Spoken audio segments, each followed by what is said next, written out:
To the Labour Party governorship election petition.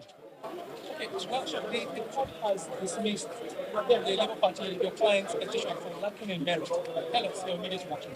Our immediate reaction is that a lot of the issues that were raised as grounds for our petition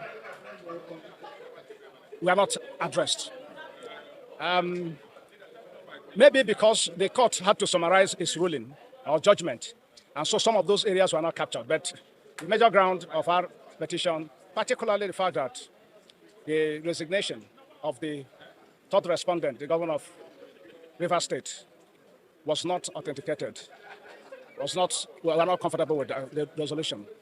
The onus, on the basis of the pleadings before the tribunal, the onus is on the petition, on the respondents, who said that the governor resigned.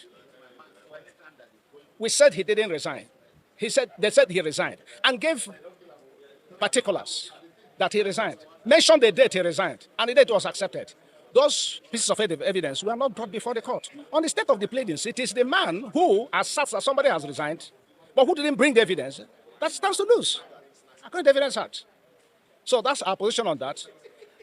We also raised the fact that a lot of the exhibits the respondents brought before the court were not competent because it were not filed alongside their replies to our petition on the basis of paragraphs 12.3 and 41.8 of the first schedule to the Electoral Act.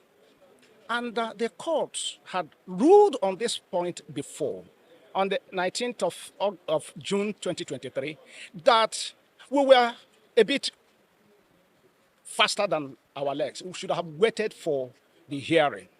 And in its ruling, it said at the hearing, if they did not comply with what the section says, of course, that those evidence will not be accepted.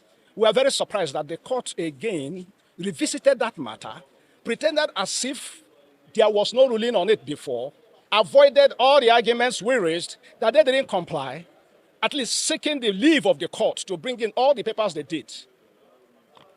And they didn't consider it again. So the court has no powers to sit on appeal on a ruling it has already given in the guise of taking the entire judgments and rulings at the time of judgment, delivering of judgment. So that's another point we are going to interrogate on appeal. And on the whole, we raised the issue of the radical issues the Electoral Act have raised. Have provided for in the Act of 2022. The fact that documents that are before the court has powers to interrogate them, to look at them. Well, when we get the full judgment, we'll see how they meander through the arguments. But certainly, I can speak from our client that we are not satisfied with the judgment. I will certainly seek further. We'll travel further. We'll travel further. My name is Pastor Chigozrem C. Nwodo, NWA-ODU, and I am standing with Mrs. Chioma D. Atandi Kiari. Yes, for the Labour Party. Thank you.